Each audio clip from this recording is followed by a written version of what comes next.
किसी ने बड़े कमाल की बात कही है कि अगर आप चाहते हैं कि सारे फैसले हों आपके पक्ष में तो ऊपर वाले की तस्वीर लगाइए अपने मन के कक्ष में।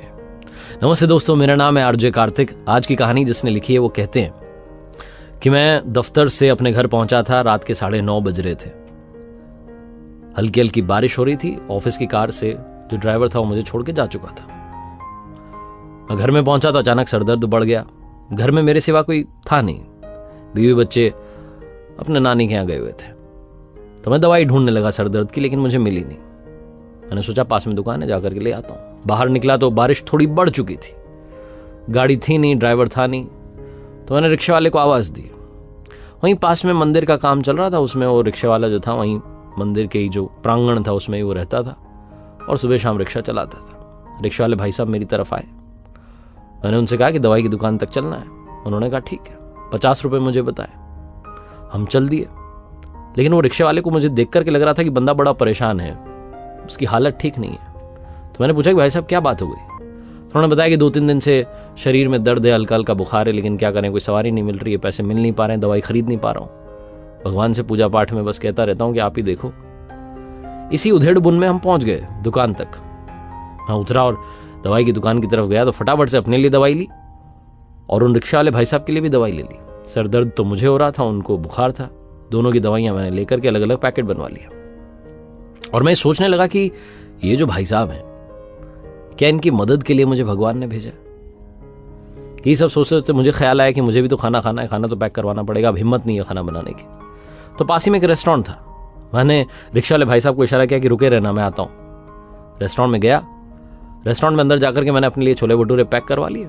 एक पैकेट रिक्शा वाले भाई के लिए पैक करवा लिया। मुझे लगा था कि शायद भूखा होगा।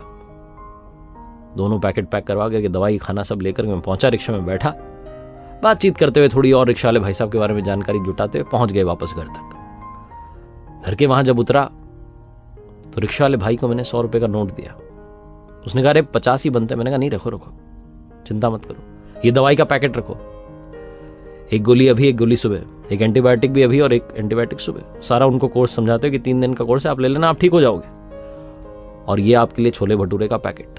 पहले खाना खाना, फिर दवाई लेना, फिर सो जाना, सब अच्छा होगा। जब मैं बोल रहा था तो भाई रोता जा रहा था। मैंने कहा क्या बात हो गई? तो रिक्शा वाले भाई ने कहा कि आपको पता है, मैं भगवान से कहता था कि कोई अच्छी सवारी भेजो जो मेरी मदद कर दे। आज उन्होंने आपको अपना दूत बना के भेज दिया। मैं उनसे कहता था मेरे लिए दवाई का इंतजाम करवा दो, शरीर में बड़ा दर्द रहता है, आपने दवाई दे दी। और मेरी कई दिनों से इच्छा थी, कई महीनों से, कि मुझे छोले भटूरे खाने को मिले।